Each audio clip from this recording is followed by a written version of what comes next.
Hi. Yeah, this is Manila.js 002.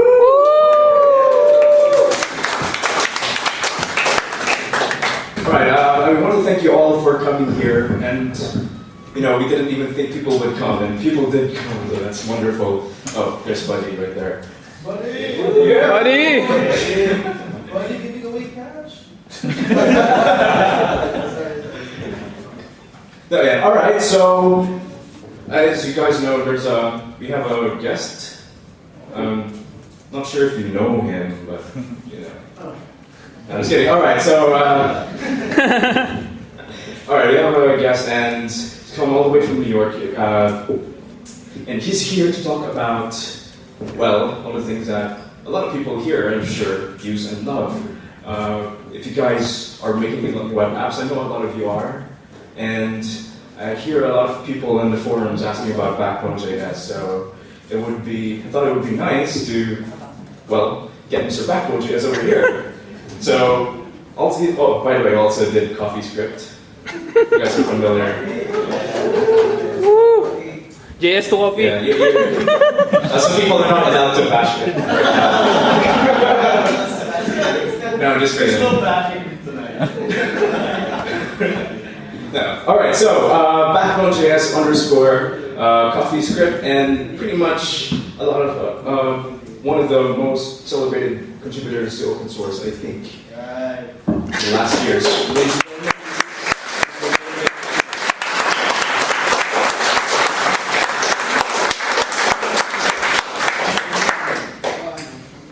Thanks for the welcome, everybody. It is lovely to be here, and I'm glad the timing worked out as it did, happening to be in town for the second one of these. So, let's get the show on the road. So I actually figured we'd talk a little bit about languages and JavaScript and a little bit of CoffeeScript tonight. And we can do questions afterwards, talk about whatever kind of backbone stuff, underscore stuff, whatever you guys want to talk about is fine by me. Let's see. Turned on. Right, we do. So I'm Jeremy. I work for the New York Times and for Document Cloud, although this year I'm currently traveling around, living out of that backpack right there. That's my home until November. And sort of mostly on the road, doing a little bit of work as I go, doing a little bit of open source as I go. And I think that one of the more interesting things to talk about in a quick little 20 minutes would be a little bit about languages and a little bit about CoffeeScript. So how many folks are a little bit familiar with it or have had a chance to play around with it? It's like most everyone, that's great. And if you have any questions as we go along, or you have a point you want to make, feel free to raise your hand or just shout out, and we can take it as we go. So I'd like to situate CoffeeScript and things like it in the context of a broader sort of pattern. Do you want free versions resolution? Sure. What would be better? Something that's 4 by 3. Okay, let's see. This is the traditional dance of the McKinley phrase. So is that not right? 24%? Yeah, that's something else. I'm not sure. Something else.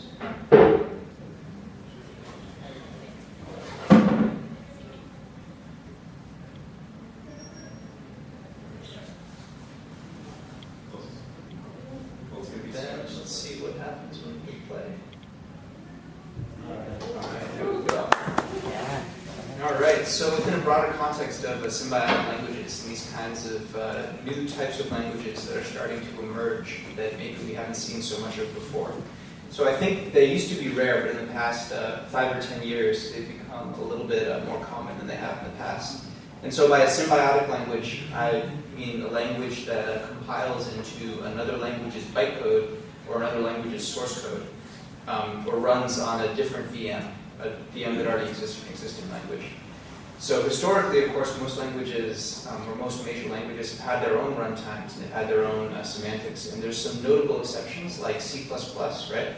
C++ originally started out by compiling into C source code, and which was then compiled by the C compiler and would run. And eventually C++ got its own compiler. But usually they had their own runtime. So what's changed in the last 5 or 10 years? These sort of strong VMs have changed. These VMs that are, like the JVM, like V8, and there's this, I'm not sure if you're aware of the history of the V8 JavaScript compiler, but there's this long lineage of dynamic languages compilers, and the same people who have worked on them for years and years and years, evolving them and improving them, doing more research. So you can trace it all the way back from Self and Strongtalk through the original hotspot compiler for the Java JVM, and then now to V8 and then to Dart, actually, the same kind of group of folks and influence. So with these big pieces of technology, these VMs that work very well, that work for dynamic languages and for static languages, instead of inventing your own runtime, you can just build on top of the existing infrastructure that already works. You can have this whole genre of JVM languages that all target the JVM because it's such a great, for certain types of applications that are long-running and have somewhat dynamic properties and want memory management, it's a great platform for building those kinds of things. And then now JavaScript, right? JavaScript being our target case, where it didn't used to be the case that you could have reasonably efficient programs running in JavaScript, but now it's actually with the latest versions of V8, with not Trace Monkey, with Crankshaft on the V8 side, and with, I guess they call it Jaeger Monkey. They've always got all the different monkey names on the Firefox side running around. Does anyone know the one for ASM.js? They've got a new monkey. Odin? I'm forgetting what the name is. Odin monkey. Basically, they're getting very, very close to the JVM and to other sort of industrial strength server-side VMs in terms of actual speed of execution. So it's becoming increasingly practical to use things like JavaScript as a target. And by that, you not only get ubiquity and speed, right? Your code runs everywhere the JavaScript runs, which is basically any machine, and it also runs on the web. So if you're, in the case of JavaScript, it's also out of necessity, right? JavaScript historically, except for little dabblings by Microsoft in other directions and proprietary extensions and Internet Explorer, JavaScript has been the only game in town if you want to do anything that runs on the web. So if it's an ecosystem, right, JavaScript is like the forest where there's only one kind of tree that's allowed in the forest. So of course you're going to have other little plants figuring out how to take advantage of the nooks and crannies there. So with these symbiotic languages, there's the spectrum, right, between traditional compilation, where you transform your source language into a very different form, and what folks are calling transpilers, where instead of having object code, it's a lot less of a gap, a lot less of a semantic gap between where you start and where you end up. You're still compiling into a different format, but you're not making quite such a far leap. So there's not really a sharp distinction between, what does it mean to be a compiled language or what does it mean to be a transpiled language? It's more of a matter of degree, right? And you can kind of think about this. The simplest possible transpiled language is just a little grammar change, right? Maybe you make a version of JavaScript that requires you to have semicolons. If you leave a semicolon out, it is a syntax error. So you can imagine that being a very simple transpiler to enforce that and to admit the correct code. And then at the very far end of that, you have new semantics. So if you implement a language that compiles into JavaScript, but you're changing the way that the object model works, right? Maybe you don't use the prototype chain to look up your method calls, and you have a different mechanism that you use. Maybe you're doing something more Lispy, and you're doing multiple dispatch, or whatever the case may be, right? That's going to be much more of a compiler, where every single function call you make goes through special machinery and has special semantics associated with it. So once you get enough special functions built up in your compiler, you basically have a virtual machine. You're at that point where you have enough new semantics in the runtime that you're effectively running a VM on top of JavaScript. And one person who I think has explored this sort of space more than maybe anyone else is Charles Nutter, who you might know from JRuby project. So he's kind of played around historically with different implementations of the Ruby language to varying extents along the spectrum. So there's JRuby, which is on the compiler VM angle, where it tries to mimic Ruby semantics on the JVM. And to that end, it has to have a lot of special functions and a lot of lookup and be very, very far away from JVM semantics, close to Ruby semantics, but kind of alien to JVM. And then he also has Doobie, Mira, and Fast Ruby, each of which is a different position on that spectrum between being syntax like Ruby that is just transpiled into JVM semantics. I think that fast Ruby is the farthest towards that end, where it's just a simple Ruby-like syntax, but it only uses JVM sort of static semantics. You can't really do the same kind of dynamic stuff you can with Ruby. And he sort of staked out claims all along that spectrum, which I think is pretty interesting. So in the JavaScript world, what kind of stuff do we have? We've got entirely new languages that people are inventing just for JS. We have lots of flavors of existing languages. There's implementations of Haskell and Ruby and Python, sort of, and Smalltalk, and tons of different Lisps that are compiling into JavaScript these days. Some of which have been going for a long time, some of which are newer, like ClojureScript, which is sort of an attempt to bring the Clojure style of a Lisp into JavaScript. There's simple transformations, like you might have heard of Streamline.js or Tame.js, which take your JavaScript source code and add syntax for special transformations to let you use asynchronous styles like Node in a bit more of a fluent way. They do the continuation passing transform for you.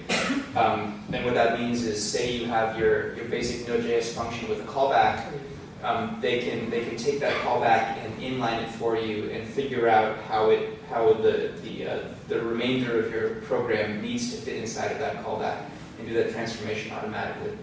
You have some visual languages, which are again compiled into JavaScript, things that are more similar traditionally to visual programming languages like MaxMSP. And then you have sort of security and annotation-oriented things like the Google's Clojure compiler annotations, which can be statically enforced by a compiler to make sure that your JavaScript code is executed the way that you want it to be. Or security enforcing JavaScript, like the Kaha extensions, where you can restrict yourself to a particular subset of JavaScript and have the compiler ensure that you're not going to make any one of a particular class of errors. So one thing that I think is interesting in terms of JavaScript especially is that JavaScript historically has had, for all of its quirks, it's a pretty, fantastic language at its core. It's got really sort of nice object-oriented and functional semantics built in, but it doesn't have a good standard library, right? We've seen this with things like jQuery, we've seen this with lots of other libraries that try to give you those basic tools that you need to be productive, off the bat with JavaScript. And I think that there's some really fertile ground in the arena of languages that sort of assume incredible library support and have that sort of baked into the language in terms of JavaScript as a target. So, from my perspective, my experience with this sort of arena is in the context of CoffeeScript, which is a little language that tries to stick very, very closely to the semantics of JavaScript. So JavaScript is pretty special for something that was effectively designed in 10 days, done very, very quickly by Brendan Eich in the context of trying to get a scripting language shipped in the original Mosaic browser. So for something that was mostly done in 10 days, it's got this sort of amazingly solid core foundation, right? It's got good bones. There's some warts on it, but they're mostly superficial. You've got this core object model that's even more purely object-oriented than very object-oriented languages like Ruby, where you have objects that both have this great sort of literal representation as JSON objects that we're all familiar with, and also as instances of constructor functions. And you have these great first-class functions that you can use as methods on your classes, on your constructors, and you can also pass around as callbacks and use sort of functionally as values in that way. Even cleaner, again, than a very object-oriented language like Ruby, where you actually have 3 different kinds of methods, right? One is a method on a class, and one is a lambda, and one is a proc, and they all behave slightly differently, and they all have slightly different rules. So the conceptual simplicity of JavaScript, where a function is just a function, if you attach it to a prototype, it becomes a method. If you attach it to an object, it becomes a method on that object. You can pass it around, you can pull it off here, stick it on there, is pretty amazing. So there's all kinds of interesting examples of people bending JavaScript in the real world to their purposes, whether it's jQuery, which introduced a new style of JavaScript where this idea of never throwing errors and always chaining and returning the value and doing side effects was used. It's sort of this very different flavor of API than traditional object-oriented programming. And you can imagine that APIs like the jQuery API were not even imagined in the original JavaScript language design, the possibility for those kinds of styles. Or the Google Closure compiler, right, where you can treat JavaScript source code as a statically typed language, even though it's actually dynamically typed just by adding annotations. So bending JavaScript to your will to use it in a different style without actually changing the language. So instead of going that direction, we are going to change the language with CoffeeScript, but so instead of keeping the surface appearance and changing the semantics, making it statically typed in practice, for example, we're going to keep the semantics but change the surface appearance to try to sort of express the essence of the good parts of JavaScript. So to that extent, the motto of CoffeeScript is that it's just JavaScript, and one of the most important features of what the compiler tries to do is generate clean, readable, high-quality JavaScript code, that sort of standard, right? There's lots of different versions of JavaScript over the years. If you're trying to write JS that works in IE6 and works with the latest Chrome, and there's way more than that too, right? It works in Node.js, works in Photoshop. If you want to script Photoshop, it can be a little bit tricky. So we try to ensure that the CoffeeScript compiler only emits sort of lowest common denominator, bog standard vanilla JavaScript that runs in all those kinds of places. So part of the idea of emitting pretty printed readable JavaScript is kind of a political thing more than an engineering thing, right? For engineering purposes, it doesn't really matter what kind of code your compiler produces, right? As long as it runs and does what you say it's going to do, and you can test it. Who really cares what the machine code looks like, what the object code looks like? But again, because you're not actually just running CoffeeScript directly, you're actually compiling it to JavaScript and running that. It's sort of a political, it makes you feel safer if you can still continue to look at JavaScript code, debug it if you have to, and be able to treat it as its own artifact in its own right. So there's pros and cons to that, right? One of the pros is that you can do that kind of debugging and you can work with the JavaScript if you want to. One of the cons is that politically it becomes a little bit tricky, right? With strange esoteric languages like Clojure and Haskell and all those, and Scala and those kinds of things, it's easy to sort of write them off. You're like, oh, I'm a JavaScript programmer, I don't have to worry about those languages, they're totally different things, who cares? They're never going to interoperate with my runtime. Because the semantics are too different, right? Even if you have something like ClojureScript, the semantics are too different for you to just use a ClojureScript library and not have to worry about it. So it's kind of a separate world and you don't really worry about it. But politically, CoffeeScript is too close to JavaScript semantics to ignore, right? You have people who get a little bit nervous because you run across a library and you don't know if you're in CoffeeScript because it works with JavaScript, and you find out it does. And it's this strange sort of violation of expectations.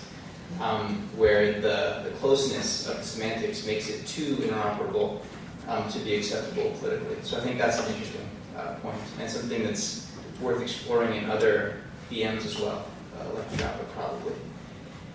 So one of the important things when thinking about transpilers like this one, thinking about strong VMs and sticking closely to them, is when to preserve the semantics of the host machine and when to deviate from them. So syntax is one thing, right? Unless you're dealing with a language where a language feature like macros, where the syntax and semantics are glued together into one piece. If you're doing a transpiler, you can be pretty free with what kind of syntax you want to use. But you have to be very careful about where to follow the semantics of the host VM and where to deviate from the semantics of the host VM. So with CoffeeScript, the main idea is to take the good semantics of JavaScript and provide a clean and minimal syntax for just those parts. But we can only change the semantics when there's really sort of a value add we can provide. So first of all, there's some semantics of JavaScript that would be great if we could change with a compiler like this, but we can't do it because it's too expensive or too critical. So simple, tiny things like, for example, negative array indices, right? It would be great if you could have an array and you could index into it by -1 or -2 and get the last thing on the array or the second to last thing from the array. But we can't actually implement that because if you index into an array by x, at compile time we don't know what the value of x is, if it's positive or negative.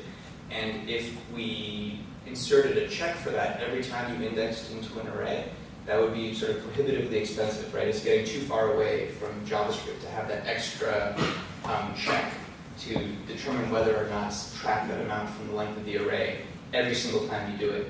Because it's not the kind of thing we know at compile time, whether the number is positive or negative. Even if it were statically typed, we still wouldn't know if it was a positive or negative value at compile time. So that's an example of something we can't change, but we'd love to. You need to change the runtime to make that work.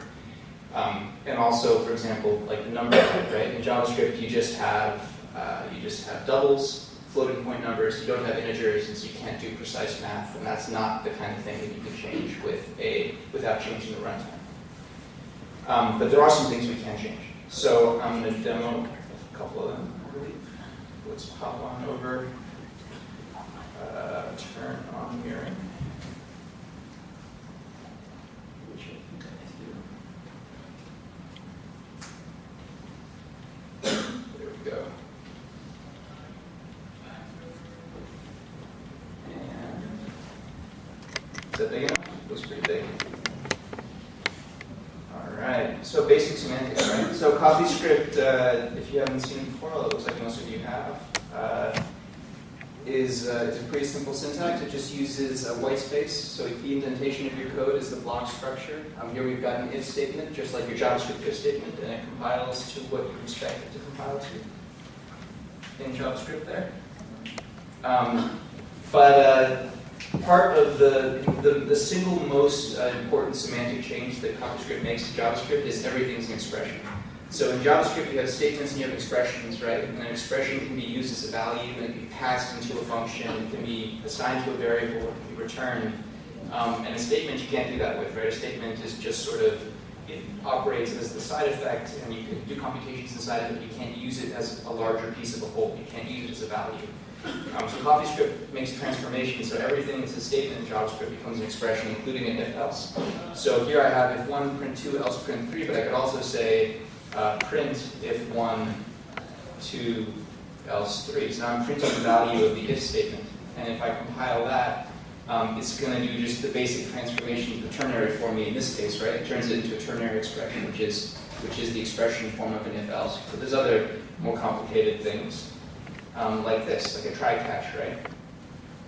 So we can try to access a property on an object that doesn't exist, and there's going to be an error if you try to do that.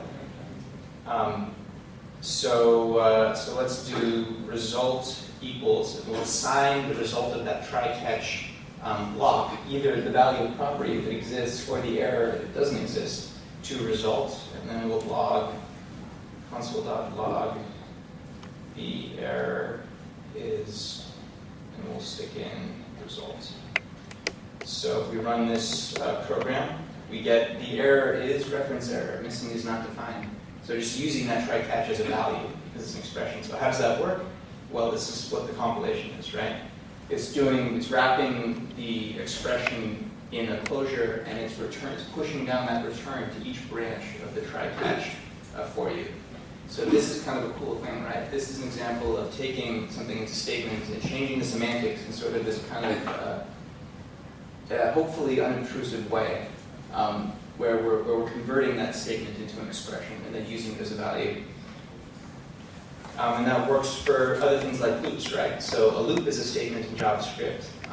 You can run it. So here, if we want to compile this, we'll see we get a basic sort of efficient JavaScript loop with the length of the array cached and looking up each item in the list and printing out that item.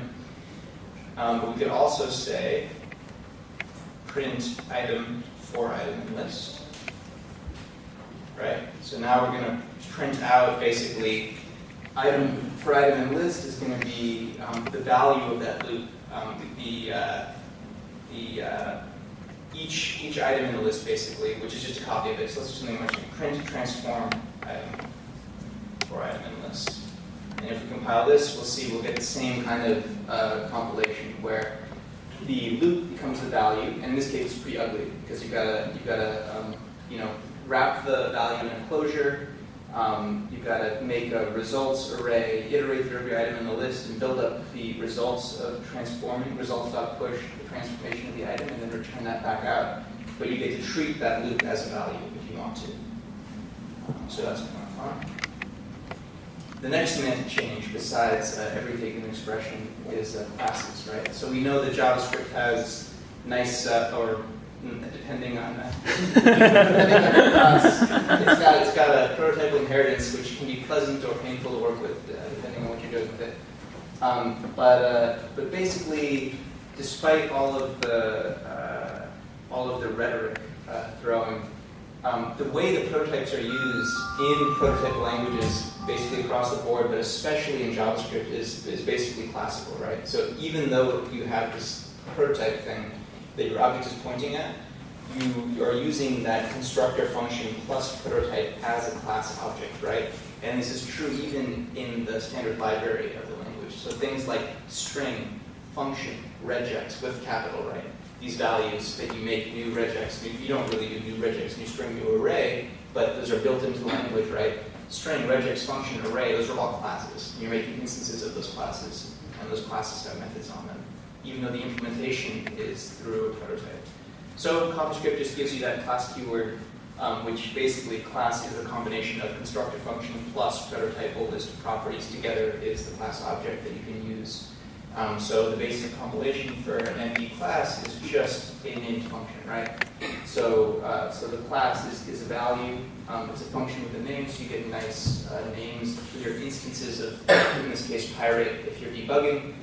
And then if you add properties, let's say hello is a function that console.log hello. We compile that. Yards will be that one.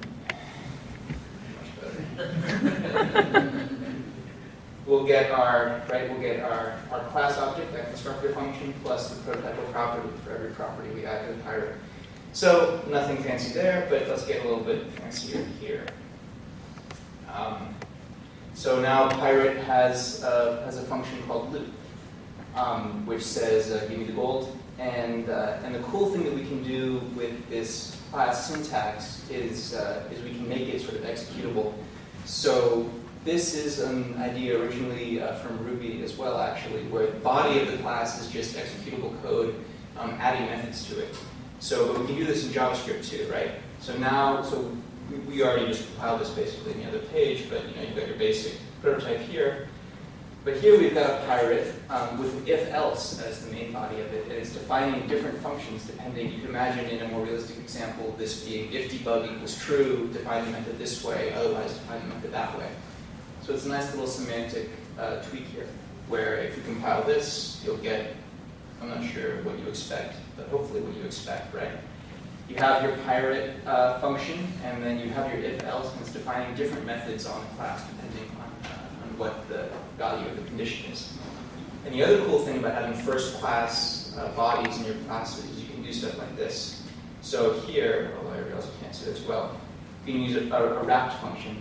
So this merry pirate, maybe we'll make it, says give me the loot heartily, right? So you're passing the method into another function that's going to wrap it in some kind of exclamation.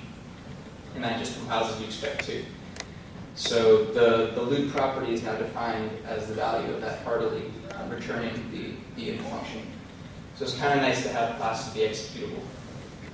And then one more semantic change, bound functions. So everyone's number one favorite feature of JavaScript is this, right? The magical this keyword. Everything in JavaScript is beautifully lexically scoped, right? The value of every variable is the value that it is lexically in the source code, except for this, right? The value of this is not what it appears it would be at its place in the code. The value of this is whatever it happens to be at the time you call the method at runtime. So it's actually super interesting, right? So the reason why this is actually dynamically scoped in JavaScript. And dynamic scoping is this ancient, if you're curious about the history, the original Lisp or was it the original? It was the original Lisp. The original Lisp had a dynamic variable scoping instead of flexible variable scoping, where all of the bound variables, whenever you call the function, were determined by the values of what that name was at the time you called the function, kind of like this is in JavaScript.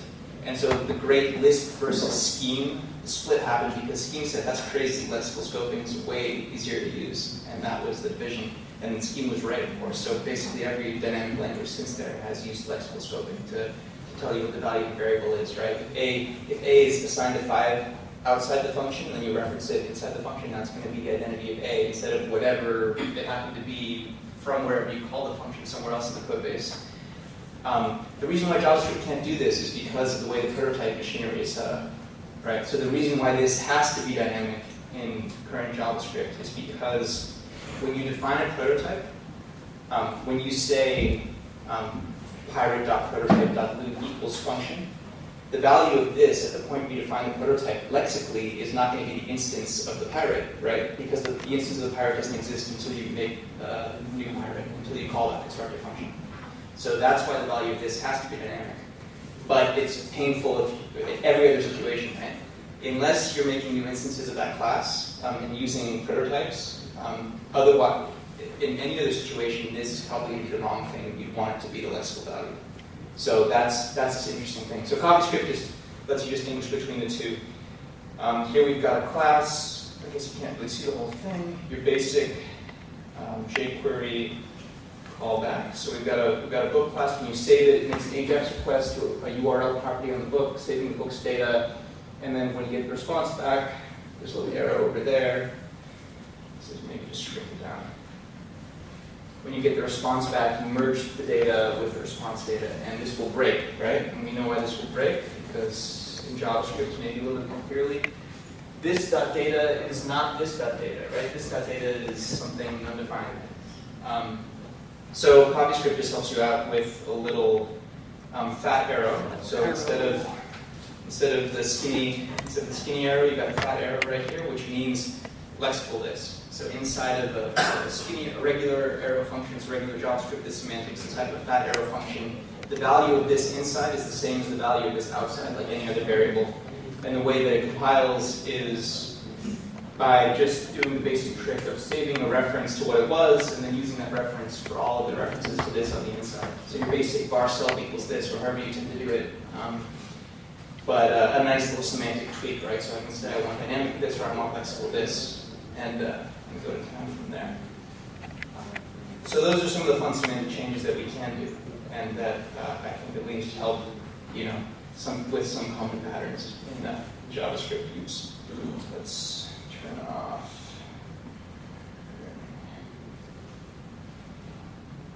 So, one more thing I want to touch on before we wrap up this kind of stuff is why I think these symbolic languages are particularly interesting these days. Because if you kind of sit back and look at the big picture of the role that these languages are in, they're serving a little bit of a different role than new languages in the past, these JVM languages, these JavaScript languages. Because you aren't really using them traditionally, you introduce a new language, you use it to build on a new platform, a new hardware device, or a new type of technology. And for these symbiotic languages, you're using it to build on the same old platforms you were on before, and the same kinds of apps, arguably, that you were building before, but in a more sort of fluent, native way, perhaps, than you were doing before.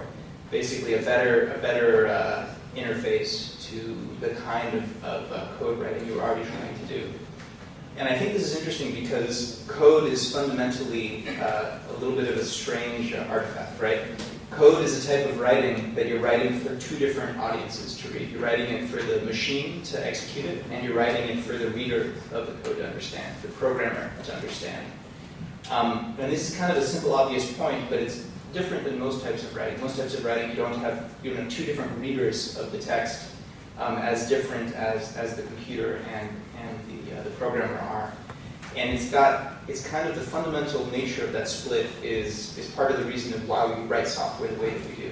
Every time you choose a more expressive, higher level language, instead of writing directly in machine code or C or something pretty low, you're choosing to speak more clearly to the programmer reader than you are to the machine. If you want to speak more clearly to the machine, you stay closer to the semantics of what the machine knows how to execute. And a large part of the history of programming languages is for every platform trying to find the ideal spot to address both the machine and the reader at the same time, and be able to speak clearly to both of them. And I think that these symbiotic languages that are trying to target this existing VM and make the interface a little bit more usable to the reader of the source are sort of addressing this, this schism in a really interesting way and making it explicit. So as a community of folks, I'd like to have people think a little bit about other places where this kind of thinking might be useful, where you see a monoculture of a language or a VM or even a markup language there might be a little bit more of an ergonomic or a little bit more of a fluent way to make a language that targets that existing platform, but is a little bit easier to read and to write. And thanks a lot.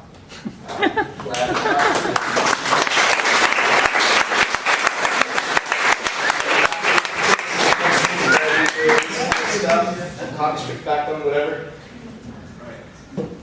It's like coffee to JS, coffee to JS, not together.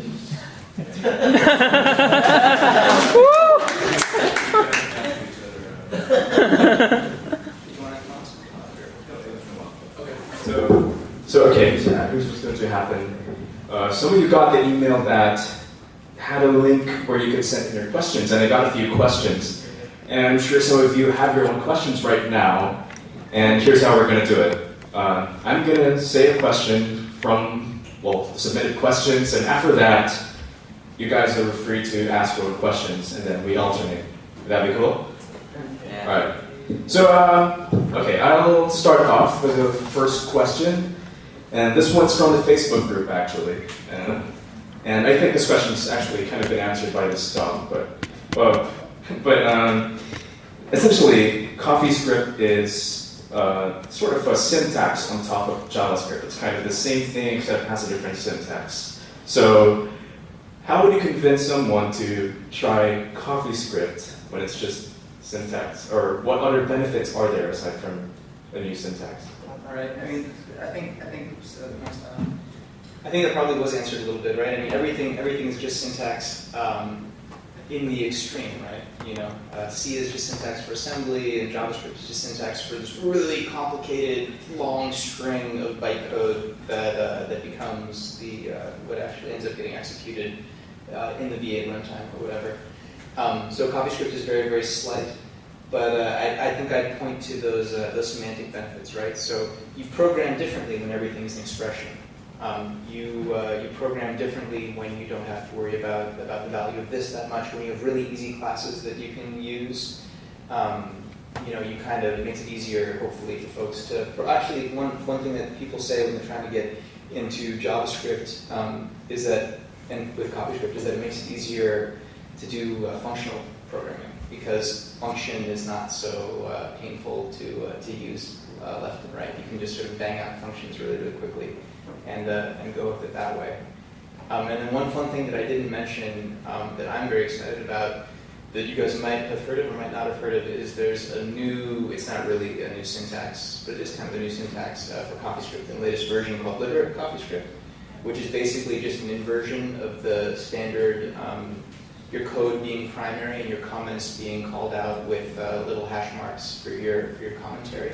It basically says you're just writing a markdown document. You're just writing a document, and all of the indented pieces of code are your program.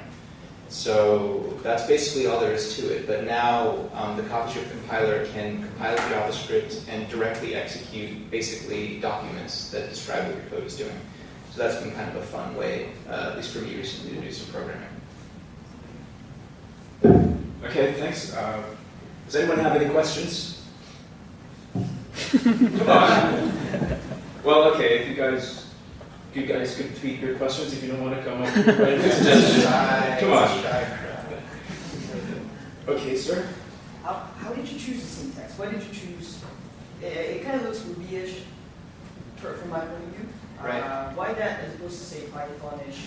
It's Well, Pythonish. A lot of times Python programmers say it looks Pythonish, and Haskell programmers say that it looks Haskell-ish because of the errors and other bits of syntax. It's actually pretty funny how many different it tries to borrow from a lot of different folks. And it's also been a whole bunch of people who have had contributions contributing to the syntax. But to actually answer your question, the basic process was the idea of let's take just the good parts of JavaScript. What if we don't have to worry about the difference between named functions, between function declarations, named function expressions, and function expressions, right? 3 slightly different types of function that behave slightly differently in JavaScript, and just have one of those things and boil it down to the essence. But if we don't have to worry about this, and we don't have to worry about automatic global variables everywhere if you ever forget to put a var on, and just boil JavaScript down to its basics, and then remove all the extra clutter, is sort of the idea. So in terms of Ruby, there's a few things like some of the words, like some of the keywords, because they might be a little bit easier to read, like using is and not and those kinds of things. But the indentation is all Python, and the arrows are Haskell. The reason for the arrows, by the way, which seem a little bit cryptic perhaps, is just function, right? Input goes in one side, output comes out the other side, and if it's CoffeeScript, the value of the function body is the output, it's the return value. So just input points to output, and that's what you got. Can I ask for what's your name, sir? Pat. Okay, thank you, Pat, for that question. Okay, I have a question from Barry. I didn't say his last name, but anyway, Barry says, actually these are 2 questions. One is, have you heard of Marionette, and what do you think of it? I'm actually not qualified. I've definitely heard of it. It's a popular backbone, sort of shift gears to backbone. Marionette's a popular backbone framework, sort of. It wraps backbone and has a lot of extra features to it.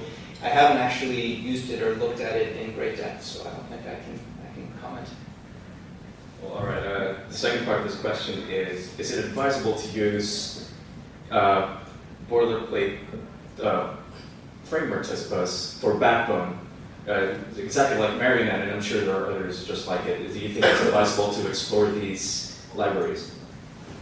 Yeah, I think it's so on the subject of backbone enhancing libraries. There's a lot of interesting ones. I think it's good to explore. I don't think you need them by any means to get started. Most of the really big, professional, nice-looking, slick, polished backbone apps that are out there in the wild don't use a lot of the standard backbone boilerplate or Marionette or Chaplin or Brunch or any of those types of wrapper libraries. The wrapper libraries do provide certain patterns for structure of things like list views and nested views and that kind of stuff. But often that kind of stuff is pretty easy to program yourself in the way that you need for your app, right? Some apps are going to want explicit, a nested view where all the children views are in an explicit array, just an array of child views. You look through each of them, you render each of them, right? It's a simple implementation. Some apps need infinite lists, right? Where your array is no longer the complete list, right? And you have to get new pages dynamically from the server, right? Some apps are going to do other types of things. So the sort of one-size-fits-all approach to UI isn't something that's built in for that reason. And usually, if you're just doing your sort of basic, object-oriented, nice JavaScript, it's pretty easy to do that kind of stuff yourself, hopefully. Okay. Well, that question was from Barry. Is he here? Yes. All right. Does that answer your question? Yeah. All right. I have a question. Go for it. Oh, sorry. What's your name, sir? I have a question. Not related to the top, but what do you use? Void 0 or undefined? I use undefined. That's a terrible little micro optimization. So if you're wondering what Ken is talking about, CoffeeScript will compile. If you say undefined, it compiles it to void 0. It's really stupid, but in JavaScript, undefined is not a value. It's a global variable that happens to be undefined. You can assign it a value, and then undefined will no longer be undefined. Which is not a good idea. Don't do it. But so void 0 is safe, right? If someone's working with undefined, it's not going to break your program, and it's also, unfortunately, it's faster.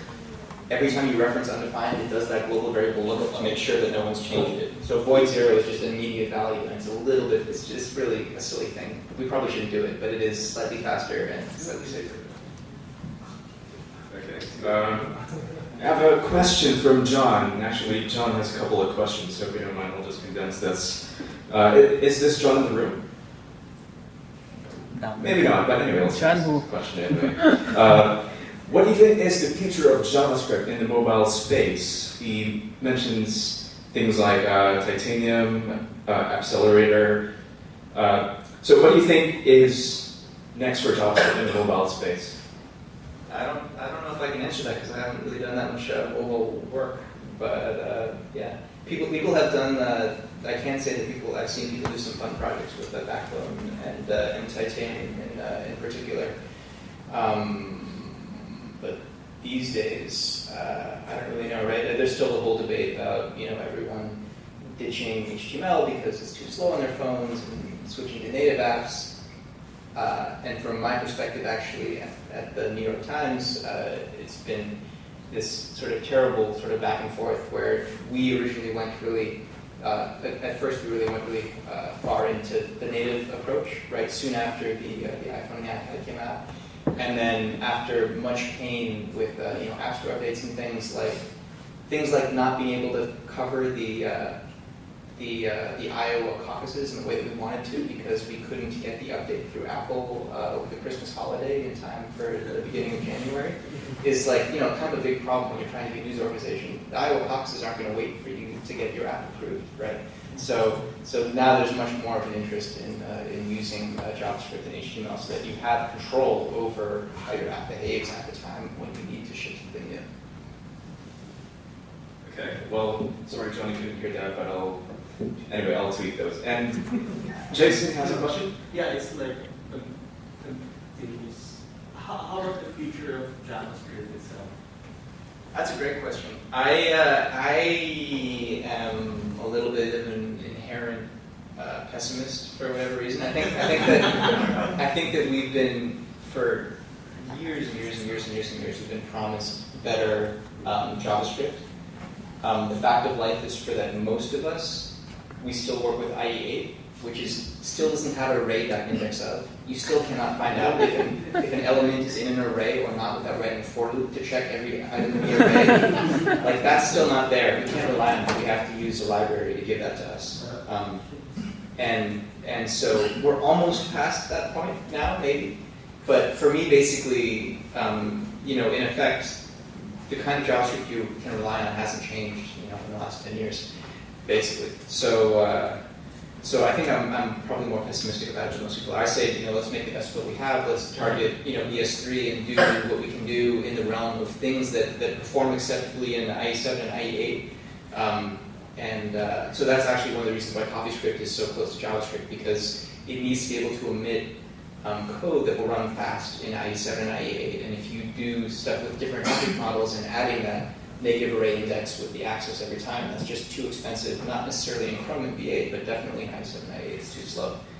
That said, of course, right? Yeah. Even though ES4 died and ES5 is really not much going on there, ES6 is coming along, in hot pursuit, and they're starting to land it already in browsers. So if that happens, all for the best. The change, a lot of the mystery about Blink in the last couple of days, and one of the main reasons for that happening being the landing of Dart in a real way in Chrome is cause for optimism or concern, depending on your point of view. But that seems like that's probably going to happen within the next year or two as well. So what that means for the JavaScript developer, I mean, if you care about China and you care about IE8, that could be another 2 years or longer of the same status quo. But if you're already on the future where everyone has an iPhone or an Android, then 2 years is short, honestly. yeah, well, Versus like years ago, like we have to like wait for 5, 6 years good updates, right? yeah, I guess so. I feel like to this point, no one has ever gone wrong by assuming that JavaScript will never change at all, right? Because again, like for me, in the context of working on stuff in the New York Times, right? Like just until last year, IE6 was a concern, and now it's IE7, but still, it's basically IE6 as far as JavaScript is concerned. Yeah. That's still what you got to do. That's still your target. So. I have a question along that line as well. I mean, BackBone, for me, when looking back, may have triggered the biggest transition from normal web developers like scripting developers, PHP, maybe even Ruby and so on, into JavaScript, into the client side. I think because of the implementation of the MVC pattern that was familiar to most of those people from the server side, so it would work there. Now, these days, or at least after 2.5 years of maintaining like a growing and growing backbone app, it feels more and more squeezed into the language JavaScript because like it's not really made for this whole class inheritance structure and so on. You find yourself doing dirty and dirty solutions to kind of scope around with it. How applicable now that you have released Backbone 1? Do you feel is this whole MVC backbone model in JavaScript for the future? That's a really interesting question. So, one thing about Backbone is that it was not a new idea in the slightest at the time when it came out 2.5 years ago. It's cool that it got so much attention, but the secret about Backbone is that if you had been building rich client applications prior to 2010 or whatever, you basically had your own version of something very similar to it, probably. You hear from hundreds and hundreds of people who basically had their own in-house implementation of something very, very similar to Backbone, because I think that the basic concept, which is what you asked about, of separating your model layer, your data manipulation, transformation, persistence layer, business logic, from your user interface is crucial, and that's really all that Backbone tries to help do. Is just say, let's make it easy to talk about our model, let's make it easy to map, reduce, filter, find, search by, sort your data, and get it from the server and get it into rich models that you can work with and query, and then save it back to the server again. And let's have your view side, which is probably going to be whatever you want it to be in terms of jQuery, and whatever whiz-bang CSS you can hook up. And then let's find a nice interface where you can change your UI without having to mess around with your business logic, which is not the case in again, it's kind of a straw man, right? Like people worry about spaghetti jQuery applications where, and you might laugh because you've seen that kind of thing in the past, right? You've seen an application where it's really, really complex logic. All of the data is in the HTML.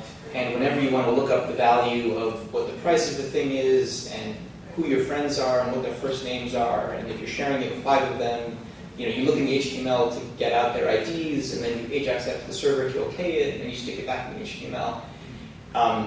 And the fundamental thing there is that then you want your UI to change, and it breaks all of your business logic, because all your business logic is looking at your UI to tell it what to do. And that's the fundamental thing that Backbone tries to address. But at the same time, lots of folks have done it in the past. So I don't think that it's going away. I think that any future approach to rich application development is going to have that same kind of split. It might do it in a slightly different way, or have different primitives. Maybe it's WebSockets and live syncing, and the server's pushing updates to your clients by default, right? But still, fundamentally, you're going to have that data layer, and you're going to have that UI layer. And ideally, they're not connected, because that's what enables you to change your UI without breaking all of your hard-working code. And so to that extent, stuff that begins to, things like really rich templates that begin to push some of that data logic back into the templates and have, ng onClick equals hash, go fetch the thing and manipulate it here. I think is you gotta watch out. It's really tempting. It's always really tempting to tie your UI and your business logic together, because it's easier, right? It's less code. Just to stick it all in, PHP style, just to stick it all in the HTML template and just write it once right there.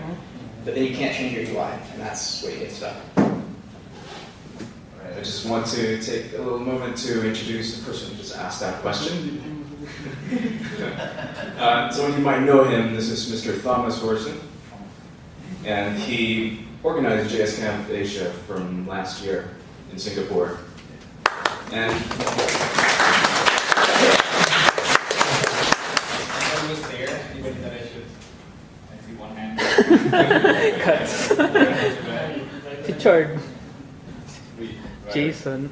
Okay, well, I may have an announcement along the line. Yeah, Thomas is going to share us a few words later. We're going to go with a few more questions, then we'll have a break with food, and after that, food. Yeah. All right, so we'll have a break with food. After a few questions, then we'll have Thomas share a few words with us. It take long, so I need to do 4, 3, 1. If you, it depends on how. Let's do it after. I think everyone's hungry. Does Jason have a question? It's me. Sorry. When you did Office Prayer Backbone _, can you like share us your, let's say, your workflow, like how you architected it, how you decided? Actually, I'm more curious in deciding those. For example, Backbone. Like, what's your inspiration in deciding like, Office Prayer? What made you, what motivated you to do Office Prayer? Okay. And So then underscore as well. Sure. So I talked a little bit about the CopyScript idea, which is just sort of taking those semantics and finding the minimal way to express them. But for backbone and underscore, those were both extracted from Document Cloud, which was Document Cloud was a Night News Challenge funded project. It's a platform for journalists to upload their primary source documents, annotate them, and share them, and then publish their source material alongside their story. Recently used, if you've been following the big Guardian site online, a whole bunch of other newspapers, controversy about the offshore bank accounts in the last week or two. That was a big Document Cloud project, I think, noticing just from clicking on some of the links. Is it the daughter or the granddaughter? Yeah, it's the daughter of Ferdinand. Yeah, so I guess they've got some of her documents posted up online too, if you feel like taking another look. Anyway, it's a workspace, and part of the idea with the news challenge is that if you get the grant, everything that you do is supposed to be open source. So, so the full story is that in the past there have been organizations that have gotten this grant, and they're not to name names, but their idea of open sourcing it was to write the application over the course of 2 years. On the last day of the grant period, drop a tarball of their source code and never on a server somewhere, and then never touch it again, right? And that's open source technically, right? It fulfilled the terms of the grant, but it's not really open source in the spirit of the thing. So from day one, what I wanted to do was try to, as we went along and build out the workspace, find the pieces of it that were going to be useful in a reusable way and extract them as standalone components. So underscore was actually released about a year before Backbone was, but they were always working together from sort of day one. So underscore was just all right, I've got a blank web page, and I've got jQuery, but what else? What are all the other sort of utility functions that I need to be able to be productive right off the bat working with data? Right, I've got my data and I've got my jQuery, but I need to map it, I need to sort it, I need to filter it, I need to do all these basic things with functions and arrays and objects and collections of data. And so that was sort of the basic layer, just useful sort of helper functions that you're going to use to implement everything else. You're going to use them in your UI, you're going to use them in your data manipulation, you're going to use them everywhere. And then Backbone was the basic model view layer. So it was saying, all right, we're building this rich JavaScript interface. It's basically, you load up the page, it's basically an empty body tag with some JSON bootstrapped in for your user, for your account of what your account, what your projects are, what your documents are. And then all the UI is built client side. So, what is our basic model there and what does it know how to do? What's our basic view layer? And so that was, both of those pieces were just extracted straight from the Document Cloud workspace. And that was the process behind defining both of those. There were lots of other pieces of Document Cloud that have not been so popular because they're just way more esoteric, like a Ruby gem for converting documents into images and PDFs and stuff like that. Okay. You mentioned Ruby gem, so I see the pattern there. So your front end is Backbone, is open source stuff. It's open source, yeah. The back end is Ruby. Yeah, exactly. Yeah. So it was a Rails app on the back end. There's a bunch of other pieces that were open source too. Jamit, if you ever used Rails, was a Ruby gem before the ACID pipeline, and Rails 3 that did a lot of ACID pipeline-y ACID packaging stuff that was also extracted from the workspace. Cool. Does anyone else have any questions? We'll do one question, then have a break. Pizza time. Yeah, pizza time. Gentleman in the front row, what's your name, sir? JM. JM. Yes. JM Binance, all right. I'm just kidding. Okay, what's the question? Considering that we have like CoffeeScript, what do you think of the future of languages using JavaScript as its runtime engine? So you have CoffeeScript, Clojure, Script, Dart, those kinds of things. What do you see as the future of JavaScript being used as instead the runtime or some sort of WebAssembly language? Do you think that there's a future there, or do you think that I think that there is. I think it might not be an open sourcey future. It might be like an Apple or a Microsoft or a Google doing a really extensive effort future.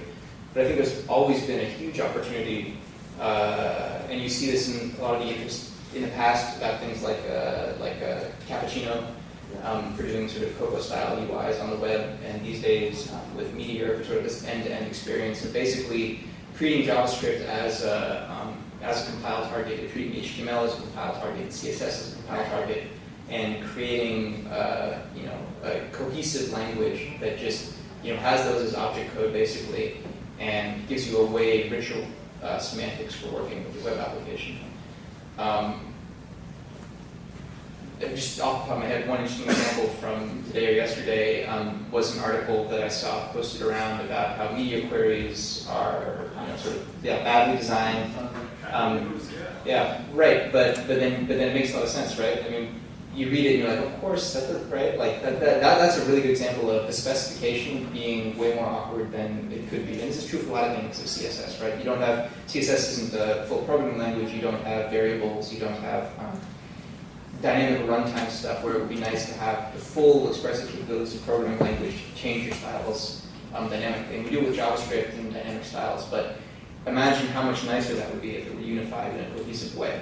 I think there's a big opportunity there for someone to do it. I think it's also a large project, and it's going to be hard for a group of open source folks to tackle it. But definitely someone could do it and run away with it and take the pride of having every sort of serious JavaScript application being done in that style. But sort of it's like your imagination, right? Can you imagine what that nice syntax is that would make your life a lot easier for doing the kinds of applications you want to build? Like this media query thing. Like before you read that article, did you ever think about how awkward it was to put those media queries in? Or did someone have to tell you that idea before? It was like, of course that makes more sense. So yeah. All right, guys. So we're going to go for a little break. For those with questions, hang on to them. We'll be back in a while. And food is over there in the next room. And everyone who asked questions would give a t-shirt. How's that? Right. Sorry, we have t-shirts. Can I see them? How come I didn't know about that? Okay, so again, we'll actually have a few questions. Jeremy is here, and Thomas as well, for any. So anyway, I keep saying it wrong. Right. Oh, I'm sorry. Right. But anyway, we'll be back with a few more questions, and those who ask questions, I hear will get a T-shirt. Well, we'll have to. But yeah, we get a T-shirt and food over there. Be back in 20 minutes. Cool. All right.